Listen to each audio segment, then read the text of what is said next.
presented here for your consideration the notion that the ordinary people surrounding you every day, on the street, the bus, at the post office, or the trendy evening venue, are, in fact, far from ordinary.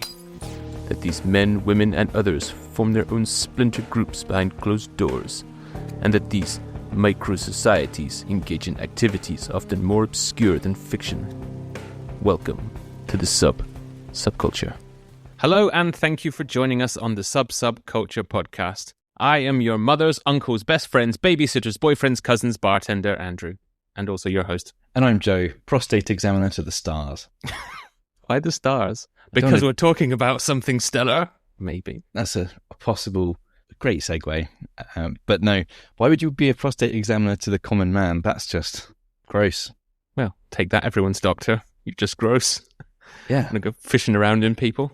Couldn't pay me enough to examine the bums of regular folk, regular men.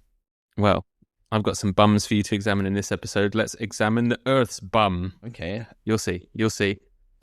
Today's topic is the hollow Earth. Dun, dun, dun. You mean flat Earth, right? No, not the flat Earth, the hollow Earth. The flat Earthers get all the glory, all the fame, all the ladies. Is this going to turn out to be meaningfully different? Yes, it's very different. So get your tinfoil lined thinking hats on, but make sure they're equipped with some kind of fastening strap because we are about to blow some minds. I'm coming in hot. It's not going to get any better. Wish you had this energy for literally any other episode. I do. It's just suppressed. Just press it down with brown. I eat the booze. So I think let's up top say that I love this stuff. I love it. It's just so fun to try and open your mind just to crack and try and be as emphatic and excited as some of these guys are in advocating for theories that come straight out the pages of a Jules Verne book or a Marvel comic, which, by the way, both have mentions of secret underground worlds and societies. Coincidence? Like my sister says, an open mind is like an open sewer. It's a rather closed mind of your sister. It is. I think she means other people's open minds are like open sewers. Okay, like being exposed to them. Have an open mind, but not so open your brain falls out. Yeah.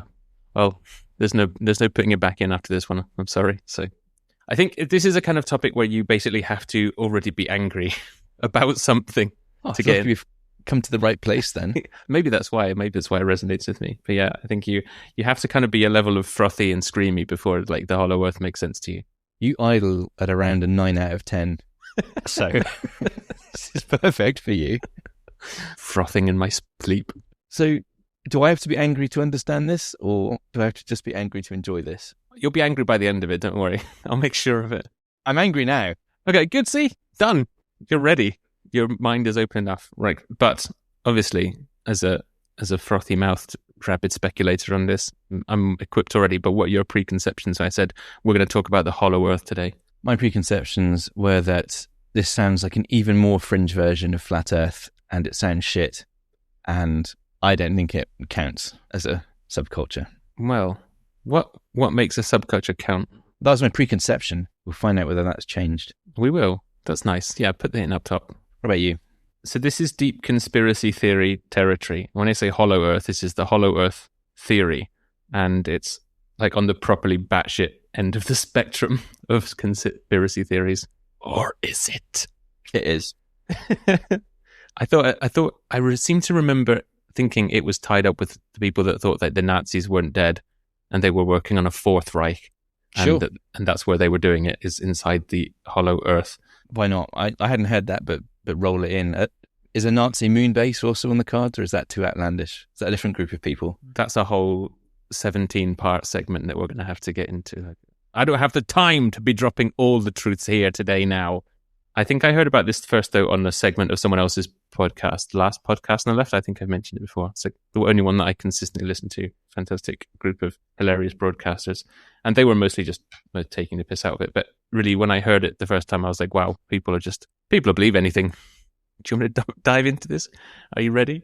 Hit me with the definition. How hollow is Earth? What's in there instead? Why is it hollow? Because people lack critical thinking skills? Right, no. See, you're already a doubter. But just put yourself in their shoes. Wouldn't your whole worldview be much more full of wonder and interest if you could get behind the idea that, yeah, doing this crappy data entry job sucks and my rent and gas is too expensive. But someday, the people of Agartha under the 25th Kalki King Maitreya will reveal themselves to us in a huge battle against the dark forces and usher in a new worldwide golden age. And then who'll sound crazy? Wouldn't your life be better if you could think like that? I mean, yeah, sure, I guess. I've often suspected dumber people are happier. That does sound pretty rad. So the theory is much older than I thought initially, and maybe Nazis do come into it a bit later on, but the idea that the earth is hollow is sort of based in loads of pervasive beliefs of many organized religions. Think of like Christian hell. The Greeks and Romans called it Hades. In Hindu mythology, the underworld is referred to as Patala. Early Christians were sure that hell was in the fiery depths of the center of the earth, and there's similar ideas found in Judaism's Sheol. So the idea also appears in Buddhism, in the ancient city of Shambhala, which is supposed to be located deep inside of the earth. So the crux of the hollow earth theory is that the earth is a shell with walls about 800 miles thick, and the polar regions like the Arctic and Antarctic, there are these holes 1,400 miles across with edges that curve like it's a big butthole on top and bottom of the earth, and then the edge of it curves smoothly from the outside of the shell around to the inside. Why has it got buttholes? We'll get to that. So there has to be a way in and out. But, you know, these are precise, accurate sounding numbers, right? Did you mention a number? 800 miles thick. Oh, right. Yeah, you did. 1,400 miles across the holes in the earth. Okay, sorry, I glazed over. You know, if you put a number down, it makes you sound that much credible. Those are numbers, and I believe those are legitimate dimensions as well. The mile is a dimension. Recognized. He couldn't possibly have made up something that crazy if he's got those exact numbers. Yeah, why not? Those are units. Those are words. Is it just coincidence that the deepest excavation man has ever conducted is the Kola Super Deep Borehole by the Soviet Union in 1989, and it only has a true vertical drill depth of around 12 kilometers, which is 7.5 miles. Sorry, is that a coincidence? It's pussy shit. You can't even get close to 800 miles down we need to go to find the truth of the inside of the earth. We don't know. It's all speculation. It's such a shame that we can't drill to 800 miles down and find out once and for all. Exactly. We can. We haven't done it. What a shame. Coincidence? I think not. I've already spit on my microphone. I've just seen the first droplet fly onto my pop guard. Yeah, I mean, that proves it, basically. Yeah, we haven't gone deep enough, and therefore it must be true. Absence of evidence is not a substitute for evidence or something. How does that go? That's basically how this whole thing is built on, though. And it's also why conspiracy theories are so entertaining and why people get sucked into it, because the fact that no one can give you the opposite, like they can't give you eyewitness pictures to disprove it, and there's like a gap of solid, irrefutable, and probably more importantly, easily digestible contrary evidence. They just go like, see, you can't tell me I'm wrong. The phrase is, absence of evidence is not evidence of absence. So I suppose you can use that to cut two ways. Now you look at your mind cracking open. Isn't that? Yeah, here we go. Cracking open like a hollow shell. Cracking open like the Kinder Egg that we live on. Hollow skull theory. So back to Hollow Earth, please. Take this seriously. Oh, I am. If you are a sea or a surface traveler, you could, in theory, proceed over the edge of the hole like an ant crawling over the edge of a cup or lip of a coffee mug from the outside to the inside and not even be aware that you were entering the interior of the earth. Apparently. Why would you not be aware? Wouldn't you notice going in a fucking hole? No, you wouldn't. Miles across. You're too small. You wouldn't even see, I'm traveling around that thing. Okay, would gravity be consistent the whole way around? There were some of the guys that were writing about this in, I think, the 1800s when they were writing their quote-unquote novels about it, that thought that the gravity inside the earth would actually be weaker, and therefore there were races of giants that lived in there. And that would make perfect sense because, of course, they would be giants because there would be less gravity inside. Why not? Sure. So, which way are they facing? Are they standing the underside of the shell with their heads pointed into the core, if it had a core, which it doesn't? I'm glad you asked, Joseph. My eye twitching furiously. It's already beginning to fall apart. It's not. I can explain all of this to you. I've got charts and diagrams. I don't. Mm-hmm. So this has roots in potentially religion and mythology, because perhaps volcanoes, fire out of the ground, hell, underworld, cave scary. You can kind of see how that fits together. Mm-hmm. There's a horrible place down in the earth which is filled with fire and brimstone. Or perhaps it's a lush, verdant place with giants. With plant Sexy life giants. and stuff. Mm-hmm. The sun. Yeah, there's a sun. There's a sun in the middle, isn't there? This is another theory. This is part of the theory. That's why the Earth's core is warm, right? It's the sun in there. I need to get down. I need to get through about 20 paragraphs to get to the explanation for you. Sorry, I'm already arguing. No, you're not. Let me suspend my disbelief for the next 10 minutes. No, I think it's probably best if you don't. Okay. Who knows what will get in if you do.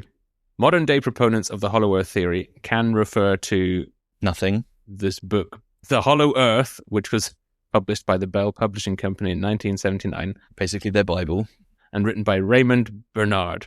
Bernard, judging from the initials he lists after his name in his book, holds just about every academic degree there is. So how could he be wrong? Fortunately, he's also somewhat of a recluse and doesn't want to speak about the Hollow Earth. His most famous work.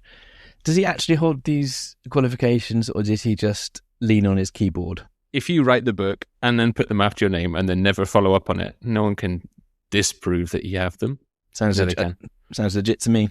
So there's even inside the publisher statement in the foreword of the book, it says, "I will not enter any correspondence regarding this book or the author. Whether you accept or reject the contents of this book is your privilege. No one cares." I wrote it. Read it. Trust it or don't. Sounds like he was writing fiction. Hang on, there's some stuff that's happened between ancient religion and the modern day. I'm getting to that. Don't worry. Sorry. All right. It's coming. I'm just feeling teased here. I like things to be in order. I thought that I could explain answer your question about the passing over it, or understand the butthole of the Earth a bit more.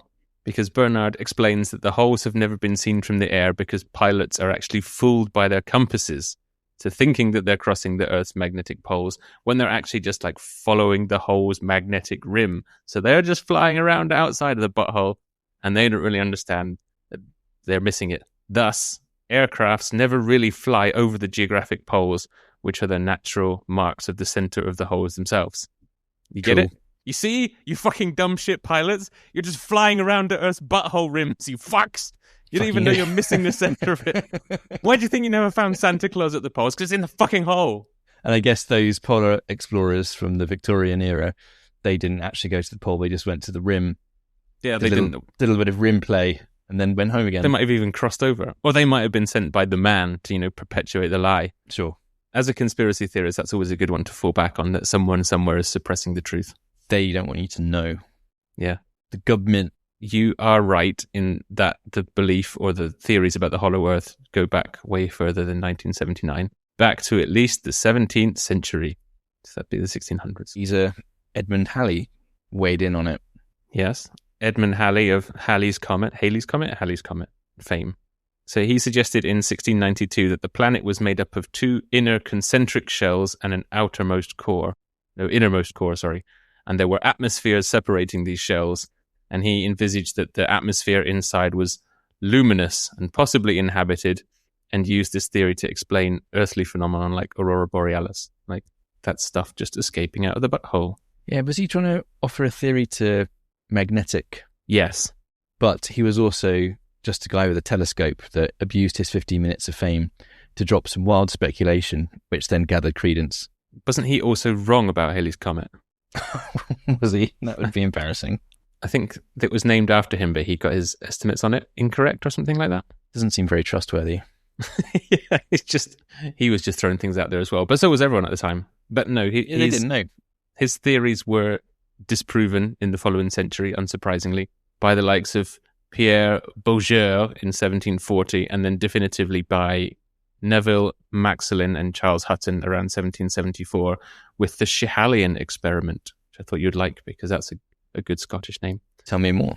That study attempted to determine the mean density of the Earth, which they thought would then explain the mass and answer the mysterious what is inside the Earth without going there. We can calculate it from the gravitational pull of the outside. So by measuring the gravitational attraction of Schehallien, which is a mountain range in the Scottish Highlands, They determined that the Earth is nearly twice as dense as the mountain on the surface, basically coming up with evidence that debunked the hollow Earth theory. And what's interesting about that is that their findings are still held up as being relatively accurate to within like 20% of modern day calculations, where they've used more scientific methods like seismology and bouncing seismic waves off of stuff inside the Earth. So these guys were basically a couple of Scotsmen.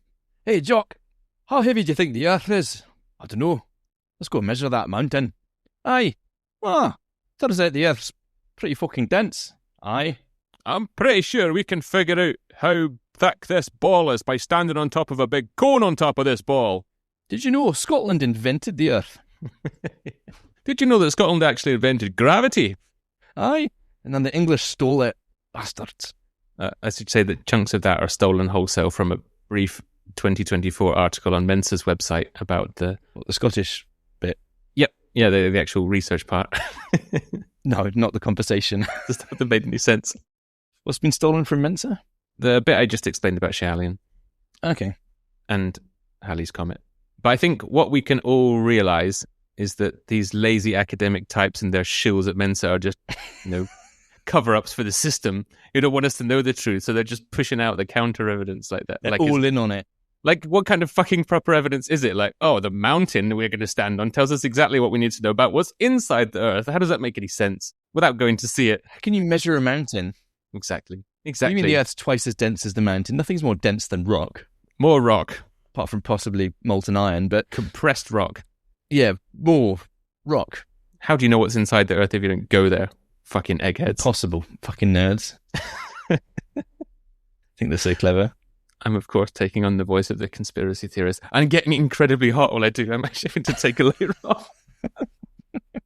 I'm getting so warm and frothy. Okay, so where did it go next? Like the cappuccino of humans. You're not quite as brown as a cappuccino. I want to tell... Well, I've got the white foamy top. That's true. That is true. I wanted to tell you where I got the name of that Agartha stuff at the top when I was screaming about kingdoms taking over golden ages and whatnot. That also has roots in the way back when. So it's a popular subject in esotericism and occultism since the late 19th century, and popular in kind of new age thought and alternative reality subcultures, though it doesn't really get much attention now because it's on the crazier side of things. But there's kind of numerous versions and stories and circumstances of Agartha, which are inconsistent with one another at best. And they're all... Earliest versions don't really involve necessarily an underground kingdom, but people like to tie it into stories like the lost city of Atlantis. So that's the kind of plane of reality we're operating on. Sure. What is Agartha? So many theosopher groups or derived groups share a belief that the Grand Lodge of Agartha, which is a good name, Grand Lodge also being part of the Freemason mythology. A worryingly high density of terms I don't understand in this explanation. Good. That's it. If you don't feel confused and angry, you're not a conspiracy theorist. Okay? Right. Anyway, so they've got this idea in this Grand Lodge in which there are ascended masters who secretly control the world and they live inside the Earth to do so. Most notably in contemporary times, we had the Order of the Solar Temple, was one such group that kind of believed in Agartha as a concept generally and believed in ascended masters living underground in an advanced civilization. Ascended masters who are actually descended. Yes, they're metaphysically ascended. Shouldn't they be descended? Whatever. Sorry. Let me shoot myself through my frontal cortex, and then I'll find this a bit easier. I don't have the time, Joe, to explain every fucking secret of the universe to you today, because the man is going to be breaking down my door at any moment for coming up with this. You're right. I should just trust you blindly. Thank you. That's all I ask of you ever. All I ask is your unwavering devotion. Yeah. But the Order of the Solar Temple are kind of interesting because they're quite modern and recent. So they were a cult who received some notoriety and fame in the late 80s and 90s. They claimed to be a continuation of the Knights Templar, as well as a bunch of Rosicrucianism and Theosophy and New Age ideas. And they were founded in Geneva in 1984. Cool. Geneva, Switzerland. What else did Switzerland give us? Nothing. Just the Solar Temple and Toblerone. Yeah, basically. Toblerone and Nazi gold vaults.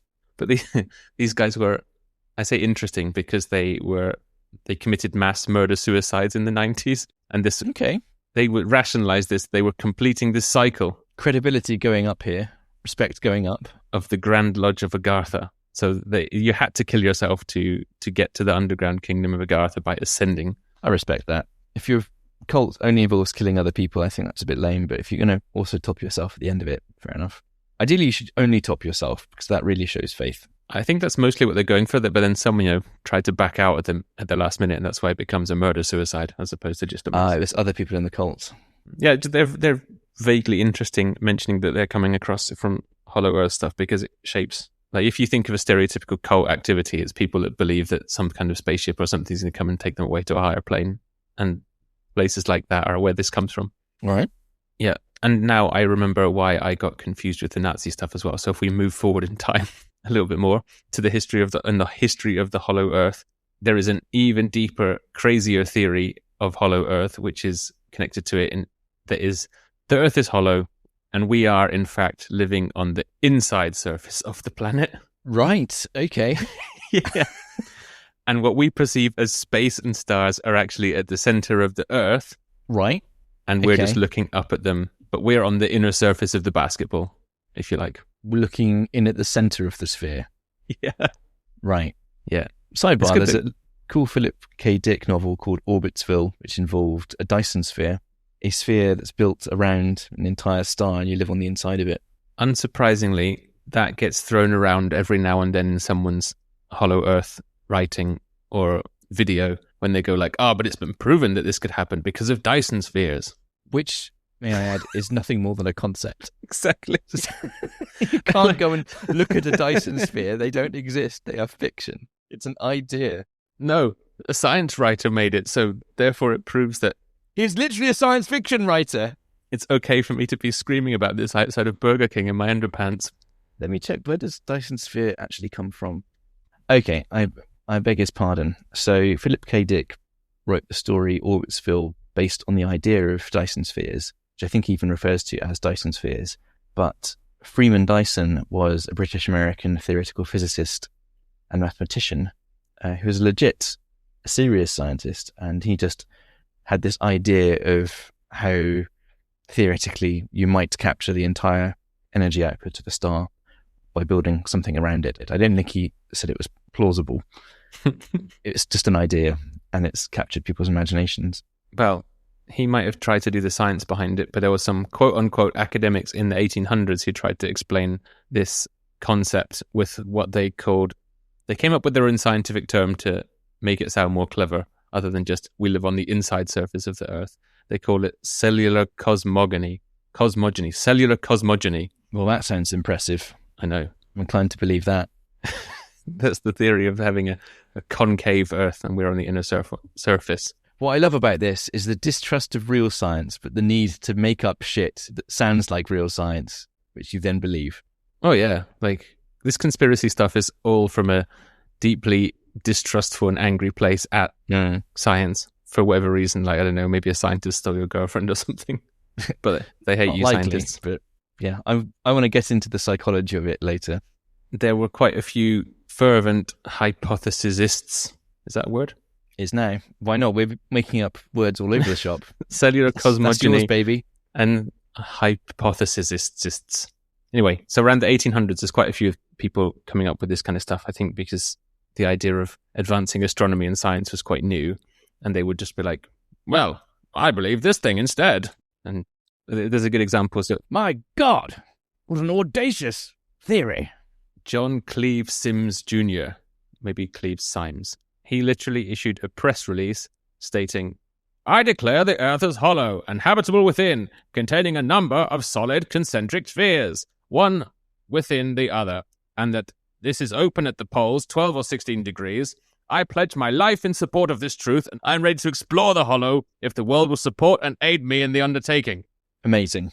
So he published that in what he called Circular Number 1, and he basically wrote a whole pamphlet and addressed it out to anyone he thought in the academic circles that would listen.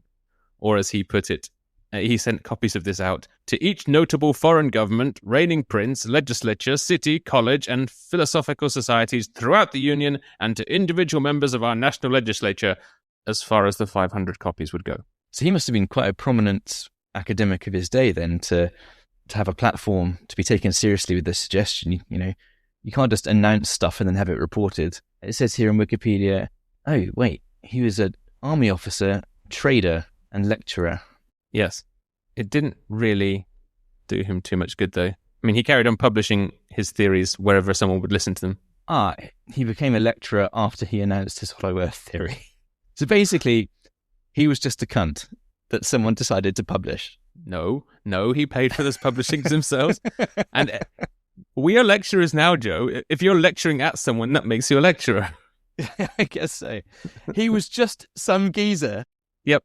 He carried on publishing these things for years, and largely to the ambivalence of the world, and he died, leaving his estate in considerable debt. Good. Don't worry, though. His son, Americus. Americus. He named his son Americus. Dear. His father caused generational financial loss and named his son Americus. Yep. What did he do? How did he disgrace this? He sort of took up the cause. Well, he paid off his father's debts and looked after his mother and sisters and sort of championed his father's ideas, but I think he probably held a steady job as well. A warning to us all, you know. if you're out there screaming about your theories, then you're just going to end up penniless. He was visionary before his time. Unless you have a podcast as a platform, of course. Smash that subscribe button. A powerful platform influencing literally dozens of people. Literally single digits of people. Distracted myself. I went too far back. Sorry, Nazis. I wanted to get where to Nazis come into this. They're never far away. Not if they're inside the earth, they're not. You're never more than 800 miles from a Nazi. More than 5 meters from a rat. Love it. No, they become into it because there were several semi-prominent 20th century German writers like Peter Bender, Johannes Lang, and Karl Neupert, who were publishing works advocating or at least kind of exploring the idea of the hollow earth hypothesis, or what they called Hollow-Worlder. Excellent pronunciation. It's pretty on the nose there. It's written down as Hollow World, basically. Hollow-Worlder. I mean, stuff that we think of as laughable now and obvious nonsense. You know, in this era of mid-era science, why not have crazy theories about stuff? Some of them turned out to be true. And our sense of what's reality and what's reasonable shaped entirely by the accumulated body of scientific knowledge that we've been taught. And that knowledge had to come from somewhere at some point, and it wasn't always around. So I do have some sympathy. I don't think those people were any more credulous or stupid than we are now. They had a smaller body of scientific evidence to base their ideas on. So sure, they were going to be more obviously wrong ones. That said, it would still be a good idea to base your ideas on some sort of evidence. And they weren't being suppressed by the secret world government who didn't want the information to be leaked out. Can you imagine what would happen?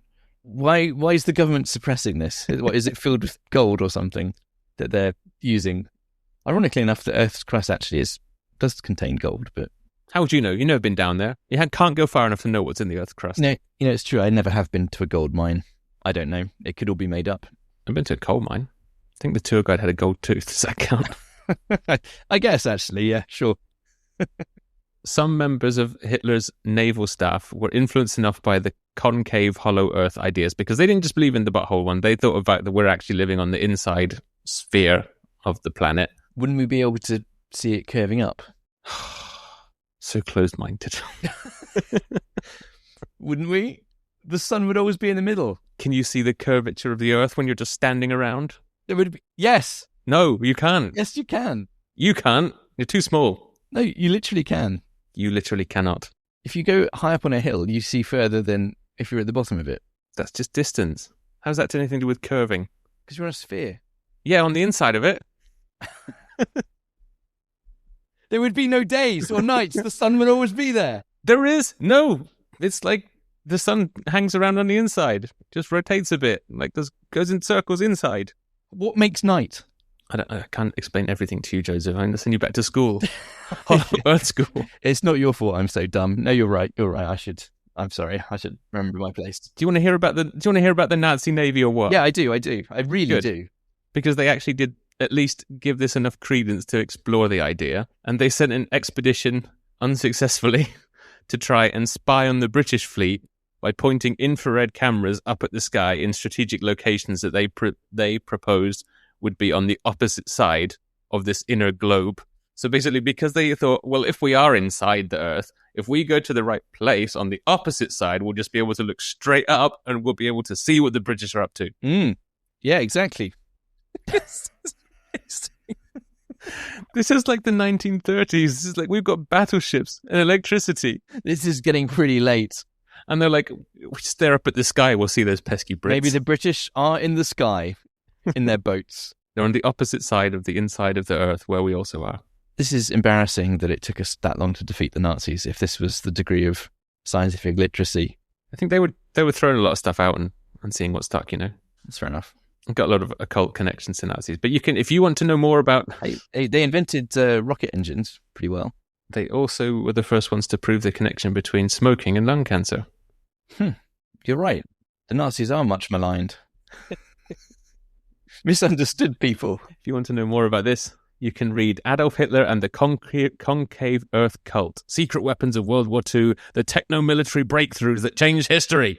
That's all one title. That's a book. Is it all one word in German? Written by William Yen. You can also read Mein Kampf if you want. It's not going to tell you about the Hollow Earth, though. Might tell you about something. I don't know. I haven't read it today. I haven't memorized it fully yet. And it's all in the original German. I had to learn German just to read it. We're getting away from the basics here, though. We have to stick to the perfectly rational theories. Stick to the scientific fundamentals. That the Earth, as we know it, is one big golf ball or a Kinder Egg or some shit. And there's a shell and we... Oh yeah, I thought it was an anus. It has anuses. The Earth has anus. That's the holes to get in and out. So in your... Golf balls are solid, by the way. If you drill a hole in them, then it will be close to what the Earth's like. No, the golf balls have like a thing of rubber bands inside them. Sorry, that's still not hollow. No, but it's got a crust and then there's like the ball bit inside it. Yeah, analogy sucks. Sorry. Kinder Egg then. Kinder Egg with bum hole is still not snappy, but it's better. It's more like those Russian nesting dolls. We're inside like a few layers down in that. Yeah, sure. If you drilled a hole in their skull. And their bums. So as a man of science and rationality, would you say it's more rational and conceivable to believe in UFOs and flying saucers? Especially since the Pentagon's recently started declassifying documents about those. You're asking, is it more rational to believe in a hollow Earth or more rational to believe that aliens have visited Earth? Yes, that's the question. They're both very... Well, the hollow Earth is impossible. Impossible? Impossible. Nothing's impossible if you can scream it long enough. If you can scream it at 3 a.m. from your rooftop chair. If you're ignorant enough, nothing's impossible. Yeah, anyway. That idea defies the laws of physics, whereas aliens visiting Earth does not. So sure, I would say that's a more plausible belief, but still fairly unlikely. Well, what if I told you that aliens actually came from inside of the Earth? Dun, dun, dun! Yeah, flying saucers come from inside the hollow Earth, out of the hole in the bottom. Okay, well, they're not aliens then, are they? They're terrestrials. They're inner terrestrials. But if we go back to that publication by Dr. Bernard from 1979, he suggested that's right, change the subject. That's where they come from. They're zipping out of the buttholes of various other small entrances. These things we also don't have any evidence for. Cool. I don't have time to give you all of the truths. There's too many of them, Joe. I can't handle the truth, Andrew. So much to learn. So that was the definitely real potted history of the Hollow Earth. The background. That's the background reading. That's like what you should have known coming into this. Right, sorry, if I'd done my job properly. Also, there is the fictional account of Journey to the Centre of the Earth, published in 1864 by Jules Verne. And that obviously captured people's imaginations as well. Quote unquote fictional. That's how you have to release the truth. You know, you have to dress it up as fiction so the man doesn't shut you down. Exactly. It was actually a diary of events. There are some things like that. So that guy I mentioned before published... John Cleves Symes? Yeah. He had in theory, novel that was talking about the inside of the Earth and the layers inside it, which was called Simsonia, Voyage of Discovery. And his sexy captain, Adam Seaborn, was the main character. People have basically pointed to that. It's interesting that you'd write a fictional account based on your supposedly real claim. Well, he wrote the fictional account that people are saying that's how he tried to, let people know the truth and that he actually was the main character or something. What? No. An author self-insert, dashing and heroic and well-endowed. Meeting his characters who come to love him and unfortunately have to kill him or something. See book 4 of the Dark Tower or whatever it was. What a fucking cockbag. Book 5. I love Stephen King books, but I wish he hadn't written himself into the Dark Tower. Wasn't a fan. It was cringeworthy. He didn't know what to do with that. The whole series, right? Didn't know how to wrap it up. But do people still believe in the Hollow Earth theory now, is the question. According to the internet and our good friend YouTube, yes, to some limited extent, some people still believe in the Hollow Earth today. But I think this number is in the thousands worldwide rather than... I would think more. that's probably generous. Yeah, this Thousands. is not a popular theory. Flat Earth theory is a lot more popular. And it's interesting how, on the face of it, these actually seem pretty similar, yet one is remaining a fringe theory and the other is, I wouldn't say, well, it's not a mainstream belief, but there's a big enough community for us to take notice of it. Well, they're the ones that have like conventions and public speakers and try and actually get you involved. But like modern proponents kind of claim that the Earth is a shell with a hollow interior and possibly containing an inner sun and advanced civilizations on the inside of it somewhere. Yeah, but why not? That you have to access via the poles, of course. And one of the posts I came across by someone on Reddit, which was basically pleading for someone to disprove the theory to him in a way that he could understand, I guess. If you've got to that point, I don't know if you can be helped. He referenced the forum post on physicsforum.com from 2007, and he even starts by saying, "Hey, I'm half convinced by this is real, but can someone give me some good answers to some of the points here?" And then immediately follows up with, "If someone gives me a good reason, I'll change my mind, but I'll be annoyed that I just read a 500-page book on it." Yeah, I'd be annoyed. Okay, all I have to do to make people believe me is write a big enough book and they'll believe in the Hollow Earth, so they'll believe me, right? Makes me wonder if there are people out there that are like asking if Harry Potter is real just because it's big enough. There's enough words there they go like... Probably. Why not? People are very, very stupid. I'm scared of the answer. People sent the actor that played Joffrey in Game of Thrones death threats because they hated Joffrey so much. He's an actor! Joffrey's not real! There was a guy that was in Spandau Ballet, Martin Kemp, and for a while he was an actor in EastEnders in the late 90s, I want to say. And he played a character that was horrible, and I think he murdered some girl by bashing her head in with an ashtray or something like that. So he'd like been a big New Romantics hit in the 80s, turned actor, got this part in a soap. And then like for a period of time, he said that people would like spit at him on the street when he walked past and stuff, and they approach him and go, "What you did to that poor girl was horrible." That's kind of stuff like... I'm a fucking actor, you slag! You fucking mug. I wrote gold! Yeah, people can't separate the two. So yeah, absolutely people are dumb enough. Yeah. I like that someone was just like, "Please convince me the Hollow Earth isn't real, but also I read so much that I think it might be." Yeah, that's interesting. Well, you don't believe or haven't come across scientists and credible people saying, no, the Earth is a solid object. A sphere, by the way, not flat. So if that's not good enough, what kind of explanation would they accept? Someone on the internet just telling them, yeah. Don't worry, in a everything's different fine. way. Maybe trying to explain it a bit. Send them a kid's pop-up book. So basically they said that I haven't read enough of the other side to disprove Hollow Earth. There was a good one on, did you ever hear of Coast to Coast AM, the radio show in the US? No. It's like a cult kind of radio show where it's like a late night chat show, but with one vaguely skeptical sounding host taking guests and callers from like the craziest people around that have the wildest theories. So they had a guest in 2002 called himself Dallas Thompson. Good name. A man's name. And he claimed that after a near-death experience, he was shown knowledge that the Earth was hollow.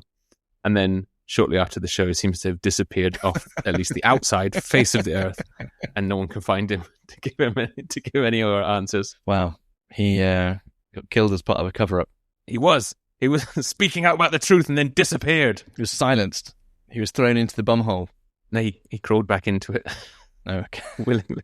There is also a book available on Amazon, which was published in 2014 called, this is another long title, World Top Secret, Our Earth is Hollow, by Richard Clough.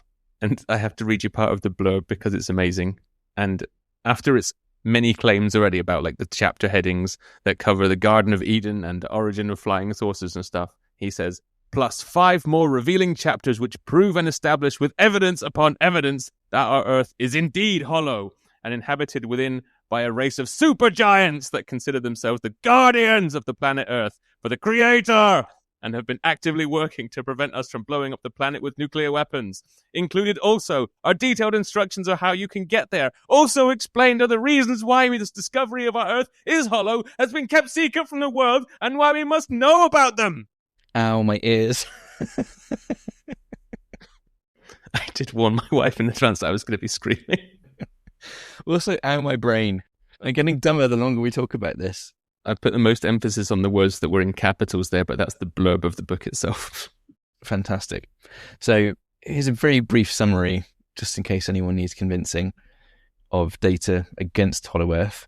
Geological evidence, modern geological understanding, in particular seismology, has disproven Hollow Earth theories.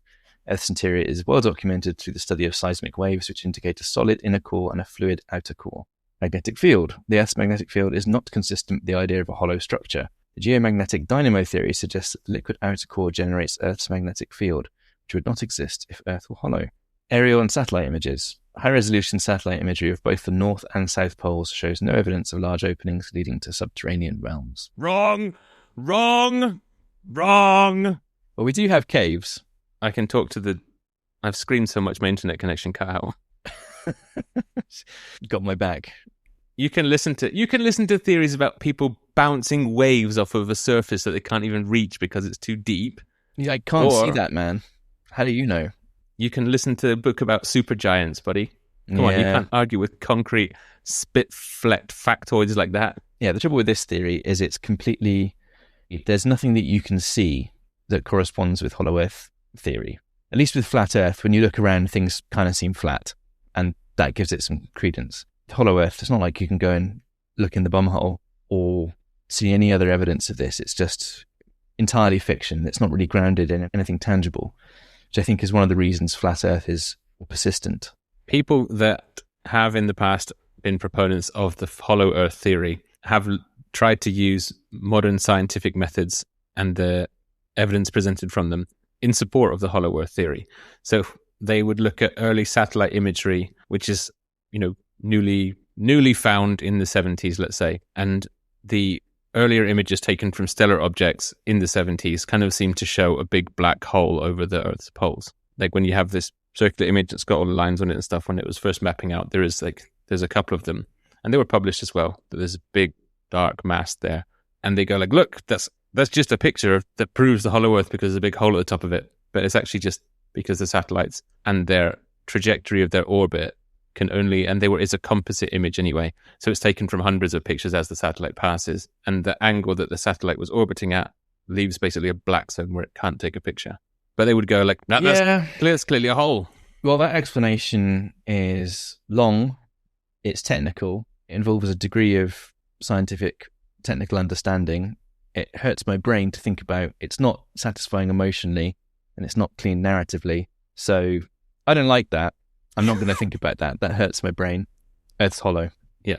I think the government or the tourist board of Antarctica are probably fed up with this rumor as well, like of the Earth, of being the Earth's butthole, basically. Because there's a blog post on Swoop Antarctica, which is apparently a company which helps organize expeditions to Antarctica. They say they're a collection of Antarctic enthusiasts, and they lay out several of the conspiracy theories that surround Antarctica itself, from the Nazis have a secret base there, to aliens have crashed in Antarctica, to their hole to the center of the Earth is here. Why not?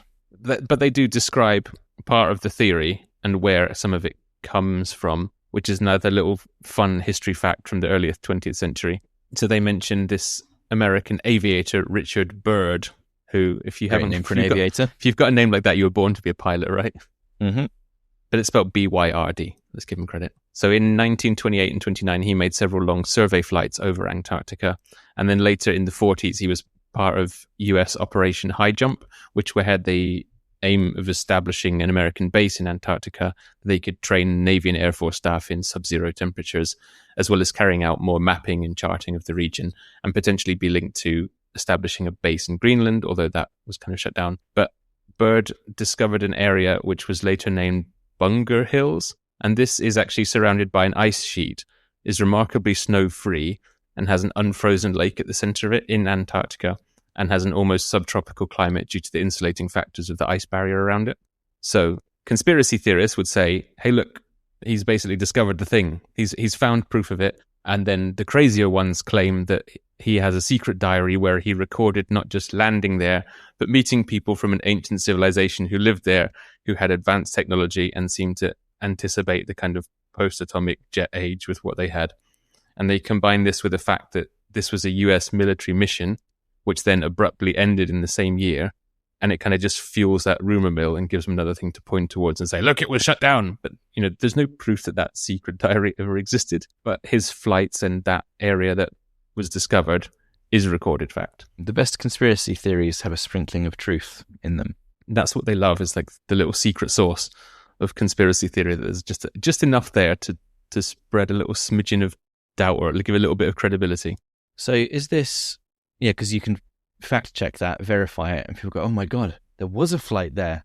Maybe the rest is real as well. Or this proves the rest was real. No, it doesn't. Yeah, it doesn't have to be an in for a penny, in for a pound scenario with a conspiracy theory. But if you don't want to think about anything and just want a clean, satisfying, emotional narrative, sure, proves it. This is the kind of thing that's on the Discovery and the History channels a lot nowadays, are these like sensationalists, fake science things about conspiracy theories, where they present like 2 or 3 things, but over and over again with just increasingly bombastic music and people with a black background pretending to be eyewitnesses or something. And they've got about 3 sound bites each, and they stretch that out to an hour because that's what captures people's attention and gets them views to American TV. That's exactly what it is. But I guess there's a few, if we leave this bit fleckled portion of this behind us now, maybe, there's kind of some simple explanations or ideas that run through a lot of conspiracy theories that are probably wrapped up in why this had any small level of following it did. And you've talked about one of them already, which is like distrust of scientific consensus. And things like me making fun of it there, but they would dismiss things like seismological evidence that the Earth is solid, arguing that conventional science relies on flawed models of the idea of bouncing things off of other things that you can't see. And none of it you can see. And they always get tied up in this idea that there's some kind of larger organization or a secret government controlling a fake narrative. And I think a lot of that comes from like wanting some kind of comfort to believe that there is a higher power outside of a godlike structure, but something that's manipulating events and keeping things back from you. It's a conveniently blamable factor rather than the fact that the world is just kind of random and terrifying. I think that's definitely part of it. A organized but evil world is preferable to a random and chaotic, indifferent one. I think what you said about the distrust of science and then saying, oh, these scientific methods are wrong, said from a place of almost total ignorance for scientific methods.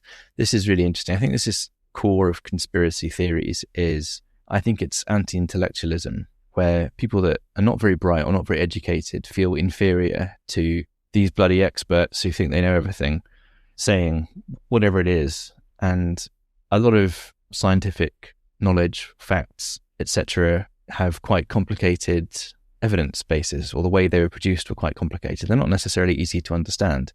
Scientists might have worked years in teams to uncover something using the theories, particular techniques, particular equipment. And it's very difficult to understand as an outsider to all of that. If you're a certain kind of person, you might feel intellectually inferior to that. So what do? Do you sit in that knowledge that you are intellectually inferior, or at least educationally inferior to someone? Or do you instead throw the whole thing out, discredit them, say that the science is flawed, the institutions are corrupt, and you know better, and it allows you to drag these people down, lower their status, increase your own because you know something that other people don't. Your status is increased and you don't have to feel stupid anymore. You get to feel intelligent. I don't think it's even necessarily you have to acknowledge or feel stupid by scientific information. It's probably also combined in the fact that it's when you want to understand, right, why is the Earth dense or what's inside the Earth or whatever, the explanation invariably comes back to how did we find this out or how can we prove it, right? Because that's what you want to know. Otherwise, you could just say it's full of ice cream and farts or something. But then like the wave graph diagram comes out and you have to understand some of the, it's not infrared, is it? But it's no similar, but the waveforms that are bouncing off of materials, what the density of different things are and how they relate to each other. And it suddenly gets like, oh, okay, I can't even follow any of this. But if I give you some explosive, bombastic narrative, something emotionally about led, aliens flying out of buttholes or secret Nazis having traveled over the surface, then it's a lot more engaging than a wave graph and piles of scientific data. Yeah, totally. And that's why simple narratives beat complicated ones. I think that it also gets tied up in a long history of people being more willing to believe in kind of folkloric and alternative histories and metaphysical and spiritual things because they're older, they're exciting stories, like mythology, that the Shambhala and stuff is interesting for people. There's a reason that we keep going back to all these things and making more and more TV shows about Vikings and shit. And the idea that if there is an inner earth, there might be some kind of high energy light civilizations or a spiritual enlightenment. Again, it's kind of this higher power that people want to feel connected to. You know, books of data or explanations on boreholes and the composition of deep ice is not thrilling stuff to most people. I think there's something worth adding as well. So whilst I'm mocking this and people not believing in science, which is interesting to use that phrase actually, do you believe in scientific facts? I believe this scientific evidence that the Earth is in fact solid, but do I fully understand it? No, I'm not a seismologist. I'm not a geographer. I'm not a astrophysicist. I'm not a satellite imager or any of this stuff. My scientific background is in molecular biology, things that take place inside a cell. I've got some scientific literacy, but I'm certainly not capable of running these experiments or interpreting or knowing how to do it myself. So ultimately, I am still choosing to believe something that I can't fully... You know, there's a bit of a leap of faith there. Well, yours is that you are almost giving the sources the credibility because they have a scientific pedigree to them or something, or because they would explain it in a scientific way. You go, all right, I don't have to fully understand it, but that seems like a reasonable argument from a reasonable person to me, right? Yeah, basically. And that can be used against you. It's not always right. It's difficult to sometimes identify trustworthy sources, and science also makes mistakes. It's complicated, but ultimately, generally, I'll toe the scientific line. I believe in science as a principle, as a thought process. I think it is the way to uncover truth. The word science comes from a Latin scien word that means knowledge. It is about the seeking of knowledge. And yes, scientists are still people. They're flawed. Just because you're a scientist doesn't mean you'll be smart. You get dumb scientists, you get mistaken scientists, etc., etc. Just because someone says they're a scientist and has produced some data doesn't mean it's good quality. Science suffers all of the same problems that many other things do because it's people operating it. But ultimately, it's a good system, it self-corrects, and it never claims to have all of the answers. It never claims to be the absolute truth forever. It updates itself as you go along. Yes, it's flawed, but I also don't see any better alternative as a belief system. Interesting. Science is a belief system. But some of the stuff that I found, the published books and videos, they go a certain way with Hollow Earth theory, and then kind of mentioned that they put it together as a thought exercise more than anything else, a bit like a debate club or a model UN that you might have. So can you theorize, or can you expand on the theory of something that might potentially be ridiculous sounding and find anything that might be credible related to it? So things like the quote unquote evidence of finding a patch of subtropical ground in Antarctica.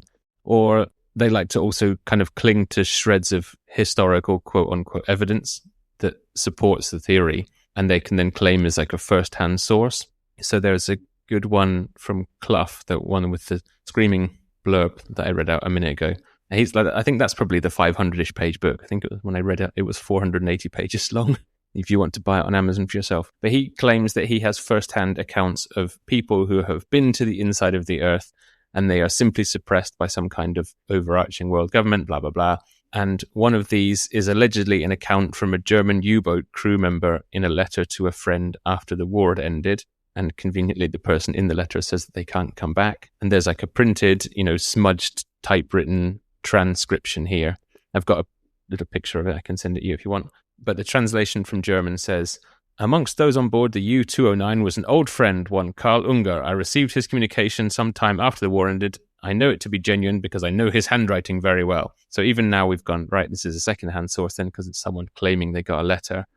And this letter says, Dear old comrade, this news will be a surprise to you. The U-209 Unterseeboot made it. The Earth is hollow. Dr. Ersthoff and Haas were right. The whole crew is well, but they cannot come back. Nor are we prisoners. I'm sure this news will never reach you. It is the last connection, the U-boat 209. We will meet again, comrade. I am worried for everyone who has to spend his life on the surface of the earth since the Führer is gone.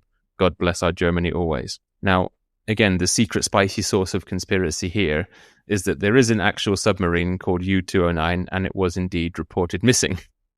So on July the 5th, 1943, it was last reported between Greenland and Iceland at a certain set of coordinates, and this report said the commander of the submarine was Heinrich Broder, which is also confirmed. So top this off with the dubious channels and phone calls and chain of emails that Clough says he had to go through to get to the letter, and then the allegation of the writer that they can never come back and they live inside the earth. It's like there's almost just about a sniff of enough that someone would, with a conspiracy mind or who wants to believe that already, is going to go, but look, that's evidence. If the boat was lost, how did the letter get sent? Exactly. How do you send a letter from inside the earth to your friend? The intersurface mail system.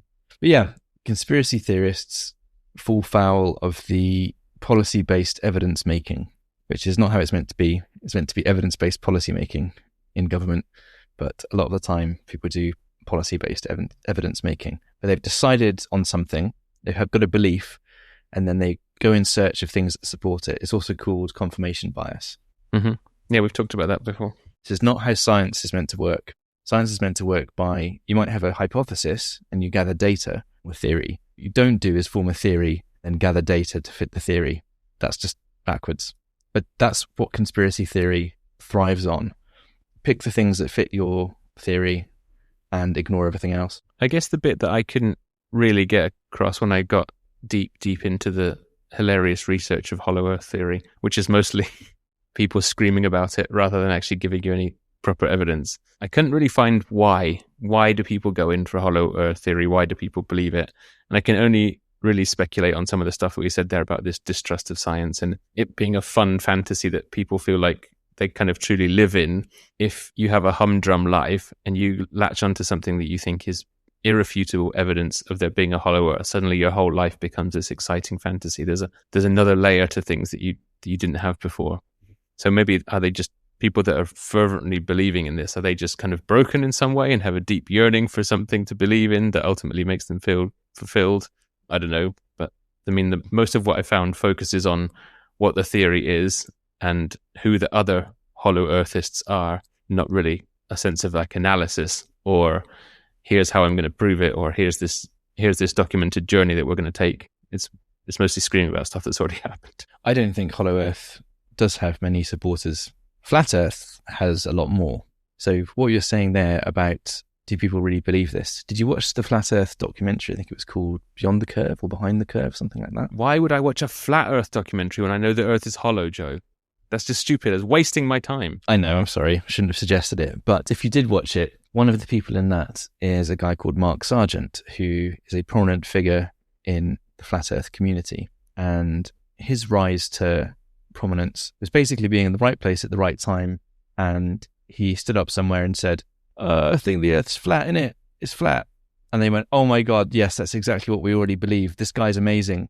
And they put him on stage at various events and he gets up on stage and he does two things. One, he says, the Earth's flat, innit? And the other thing he does is praise how great the community is and how much he loves the community. And the impression you get from the documentary is he's kind of, in the nicest possible way, a nobody.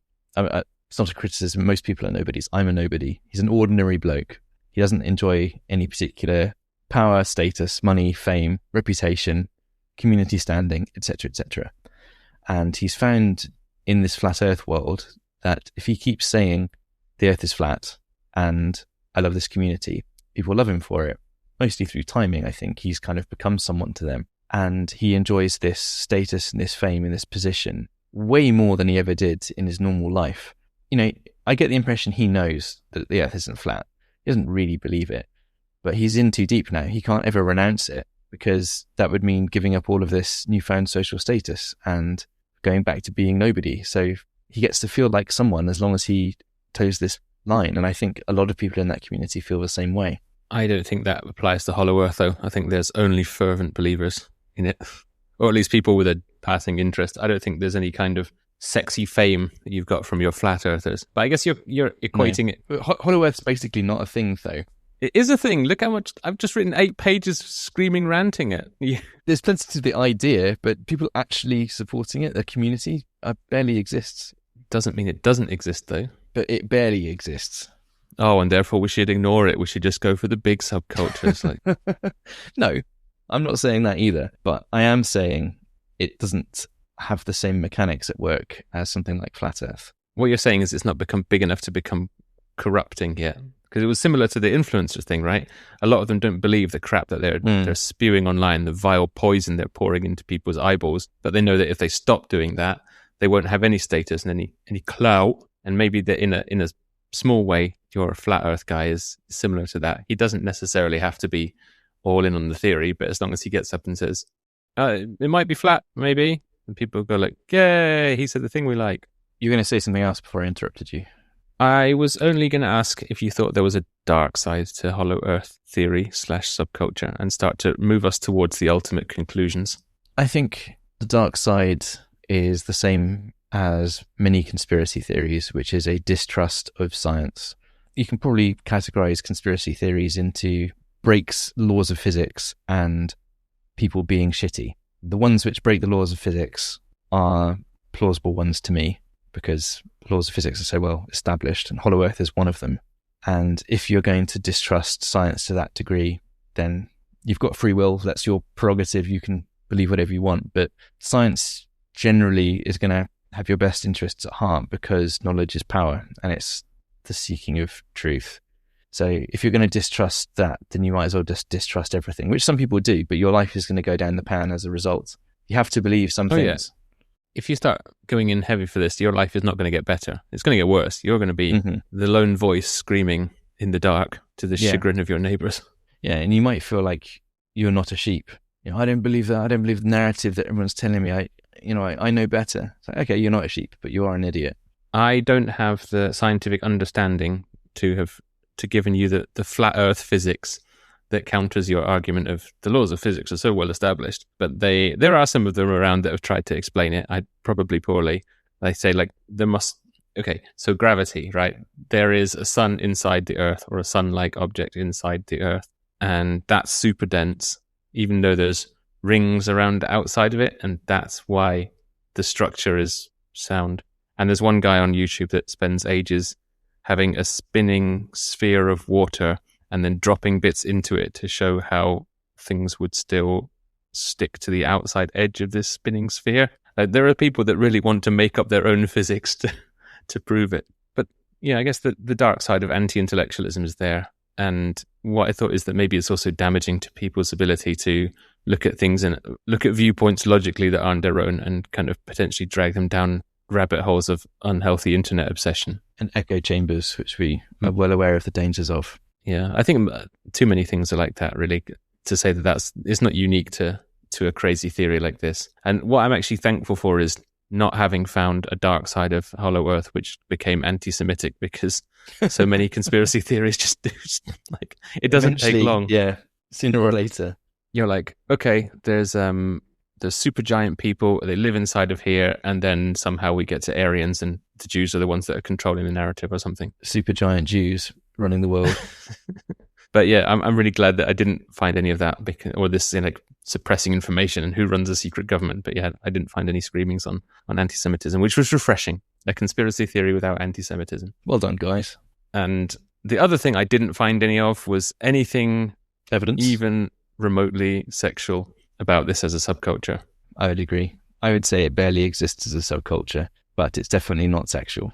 Apart from me saying bumhole about 400 times, nothing's come up to indicate. I mean, we did our damnedest to make it as sexual as possible.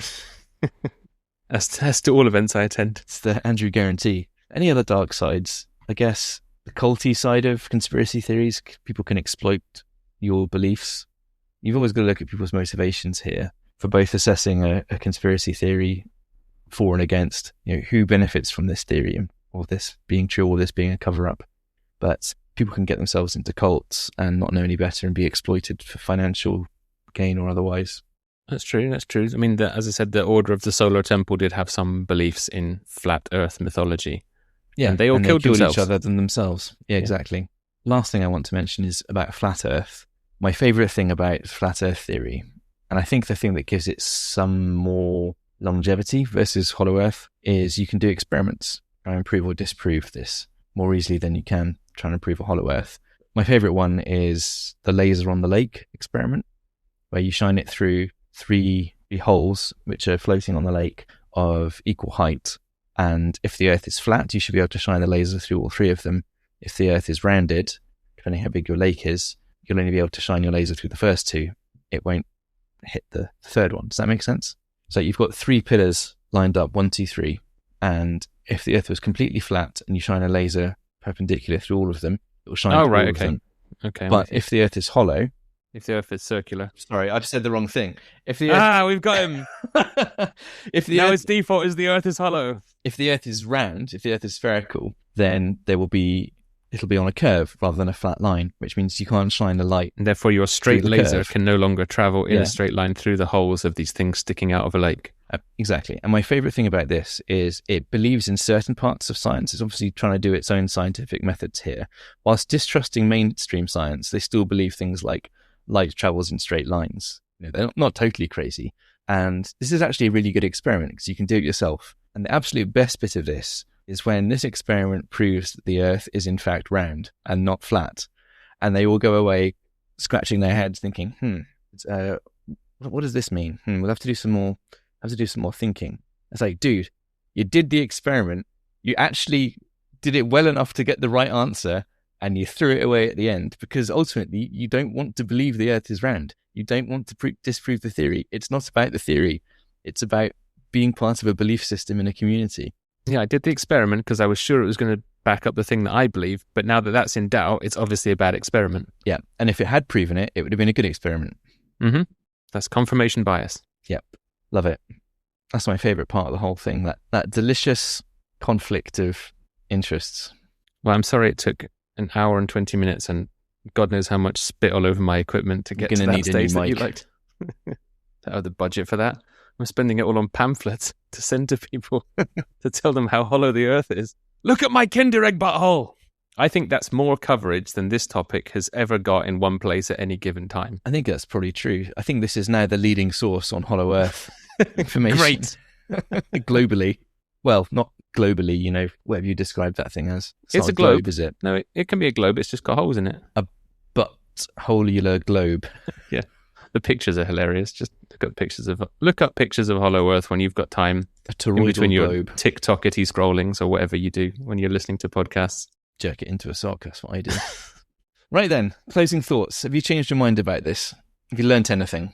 I think doing the research probably made me stupider. Yeah. I think I filled my head. Like the stuff that I used to know in school isn't in there anymore, and idiotic stuff like this is in there. Like the name Agartha and the Secret Kings and Culture of the Sun God or whatever it was. Yep. Yeah. U-boat 209 that disappeared in 1943 and is actually inside the Hollow Earth because it went over the curve. Yeah, that's what's in my brain now. So I think that I made myself stupider. I also got dumber, and my preconceptions were 100% accurate on this. It's stupid.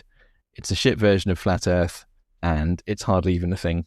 I can't believe you like Flat Earth more than you like Hollow Earth. Hey, I didn't say that.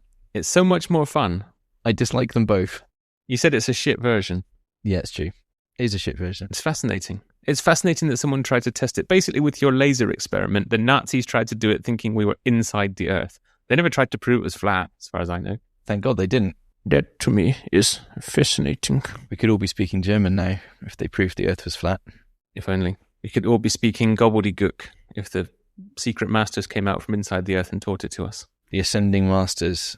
Speaking of gobbledygook, you can find all of our gobbledy-schmushy-doo what a segue. On the social bullshits. You can find us on X at Sub-Subcult Instagram at Sub-Subculture Podcast, and our Reddit page are Sub-Subculture Podcast. And I encourage you to leave us a comment and suggestions for future topics, but actually, I would rather give you a much more straightforward mission. Leave us your used underwear. Best conspiracy theory. Sorry, what? Best conspiracy theory. Yeah. Tell us your best or favorite conspiracy theory so we can add them into our conspiracy theory roundup. That's much better than just a random comment that says you guys suck. Yeah, thanks for that. Use Timmy Butt Cheeks. Gum Flaps McGee. Yeah. Tell us about your favourite conspiracy theory. We will round them up and execute them one by one. Or not. Maybe they're true. Some are true. Some turn out to be true. All of them are true all of the time forever.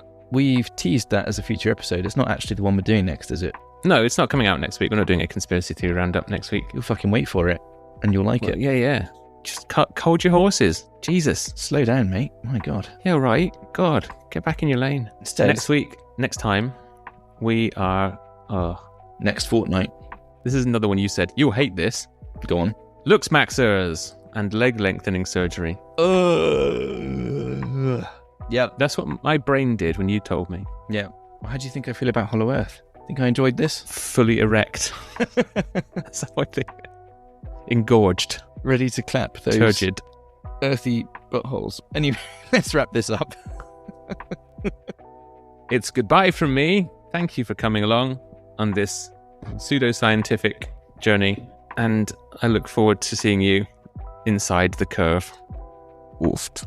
Heinrich, have you ever considered that the U-boat didn't come back? Because actually, I have slid it up mine asshole.